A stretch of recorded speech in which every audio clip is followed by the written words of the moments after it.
What's up, everybody? Welcome back to the Thomas Take Sports Podcast. I'm Ryan Thomas, live from a dumpy little studio in Lockport, New York, rocking the Thurman Thomas Buffalo Bills jersey today, or tonight, for the show. I was live on Facebook for a little while.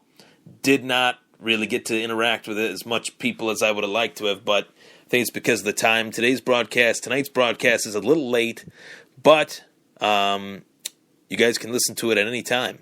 So that's what's important. As long as you guys are tuning in, I appreciate it. Whether it's live, whether it's after the fact, that's okay.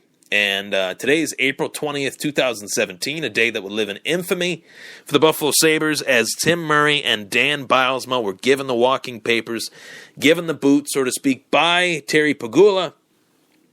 And I gave my take as far as who I would like to be the next head coach of the Buffalo Sabres. General manager, the guy that is really a name that's out there that I find to be very, very interesting is Chris Drury. Chris Drury is the assistant GM of the New York Rangers. Just like Phil Housley, he has been knocking on the door, so to speak, as a hockey executive. And apparently, you know, the Rangers know that he's going to leave. He's going to find a spot as a general manager with another NHL team. Be pretty amazing if he came back to Buffalo. I would be in my glory. I loved Chris Drury as a player. I loved what he brought to the team. The NHL is moving towards players being top executives, and I really like that. I like that in football. I like that in the NBA. You see that with Larry Bird and Magic Johnson. You see it with Michael Jordan, and you see it in the NHL with Steve Yzerman, Brendan Shanahan. It's pretty remarkable. I would really like to see that happen. Chris Drury and Phil Housley are my tandem for the future that I would like to see in Buffalo. But who knows if that'll happen? You know, the Sabres might go in an experienced direction, and that might be the better route. I wouldn't, argue against it. But today's episode is about the 2017 Buffalo Bills schedule, and we got a toughie. Okay. Let's just state the obvious. This is a tough schedule, okay? And we say this every year, but there's always something in the NFL that happens that leads to a schedule not being as tough as we originally thought it was going to be. And on paper, this schedule, as of now, is very tough. And on paper, given what given what the Bills have on their team, this schedule makes it even worse. So, week one, they start off with the New York Jets in Orchard Park, New York. The home games are in red, so week one, a home game versus the Jets. Week two, they travel to North Carolina to take on the Carolina Panthers in Carolina, obviously. Week three, they host the Denver Broncos. Week four, at the Falcons. Week five, at the Bengals. Week 7 and 8, they play host to the Buccaneers and the Raiders. Week 9, they travel to New Jersey to take on the Jets on Thursday Night Football. Then a 10-day break where they play the New Orleans Saints in Week 10. Then you got the 6-day window where the week turns to Week 11. You play at San Diego. Then you play at the Chiefs. Then you host the Patriots Week 13. Then you host the Colts. Then you host Miami. Then at the Patriots and at the Dolphins. So 13, 14, 15, that's where we left off as far as the home games go. That's good that they have those games at home. Whether or not they win those games or not, that's a tough, estimate to, a tough guess. But I'll start off with week one. Week one is a very winnable game versus the Jets. I'm not that high on the Jets.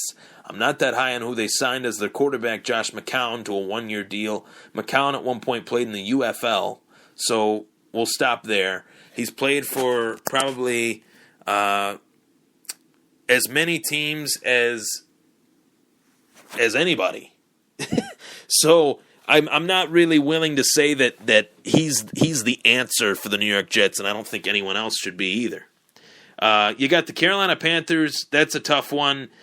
Sean McDermott playing against Ron Rivera, going up against him going back to Carolina. That'll be an interesting game, but a tough one.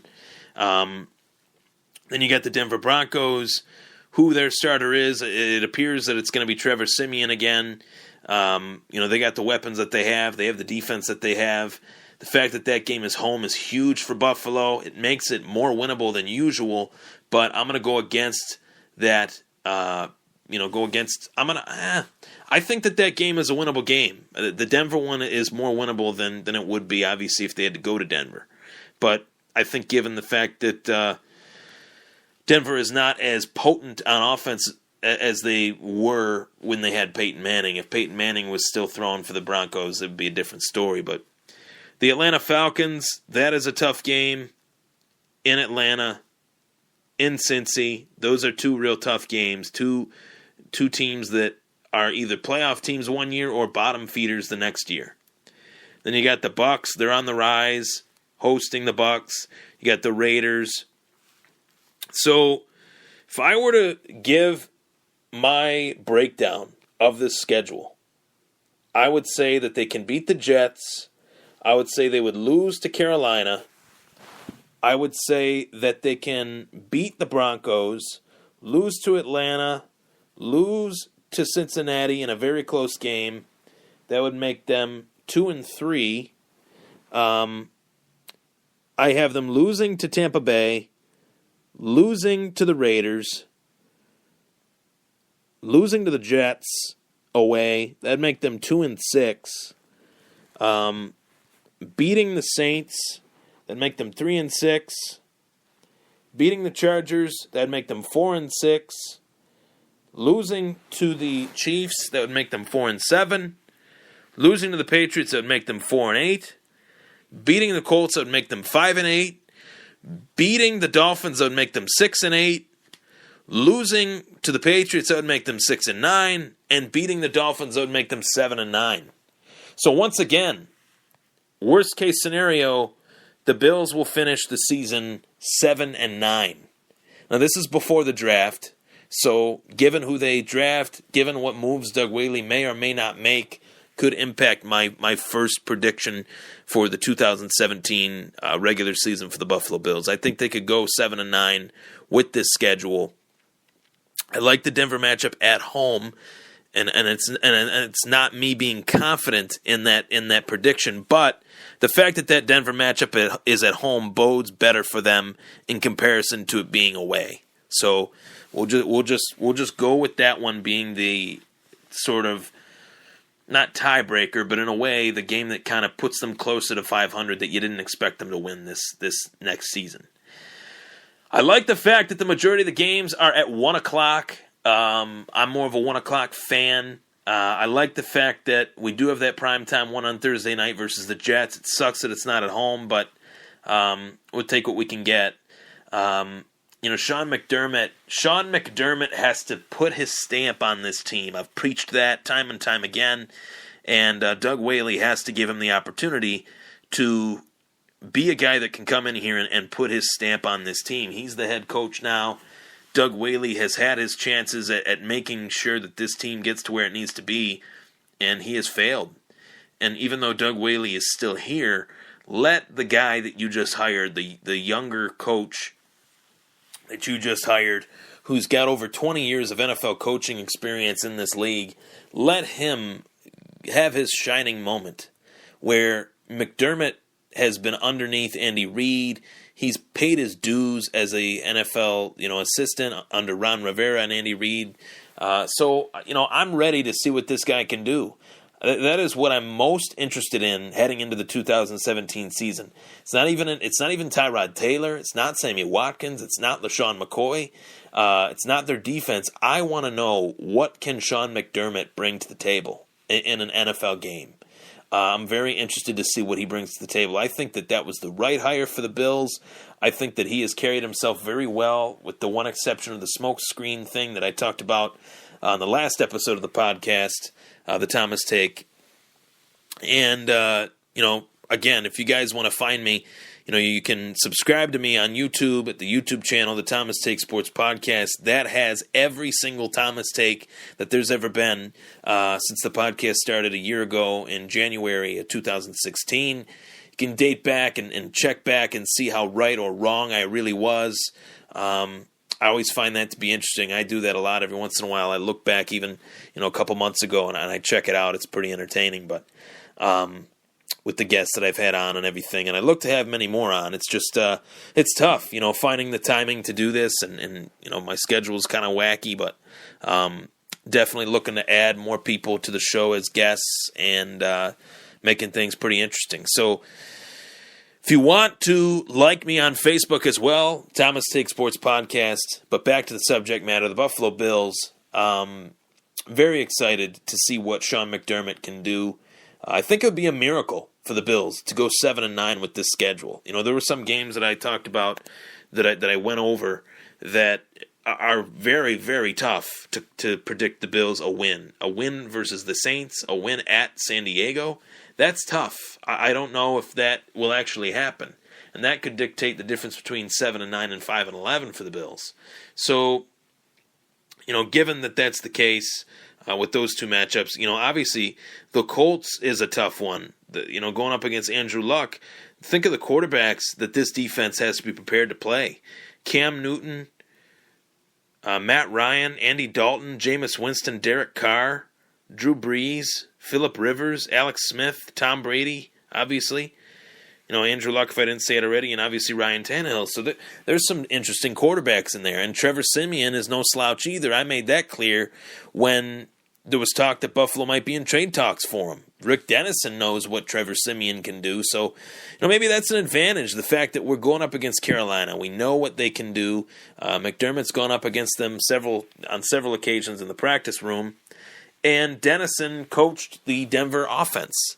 So what will he bring to the table when it comes time for that matchup?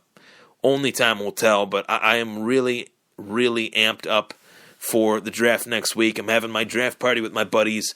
I will be on myfantasysportstalk.com's live draft show, live during the draft.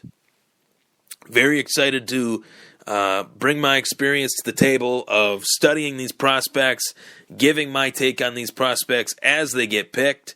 I'm very excited about that, joining Dan Schalk, Brandon Reed, and Orlando Torres of myfantasysportstalk.com. These guys are fun to join. I joined them for UFC 210. I'll be joining them again for UFC 211. So that'll be a tradition of mine now, joining that show as I preview the next UFC event, UFC 211 in Dallas, where Stipe Miocic will put his belt on the line versus Junior Dos Santos in a rematch of a fight dating back December 2014. So, very exciting stuff. This podcast has really taken off for me. It's been something that I've really enjoyed. I've really enjoyed building relationships with people I never would have met had it not been for this podcast. So, I'm really excited. There's a lot of opportunities opening up for me now because of this podcast. So, I thank everybody that has tuned into it from the start and has tuned into it, as the show has gone on in age. It's been an incredible run, and it's far, far from over. So thank you all for joining me tonight. I want to preface my statement by saying this is not the last part of today's show. Next up, after the commercial break, I will be talking about Cyrus Kawanju and the real story as told to me by someone close to him in this situation. Tune in. We'll be right back.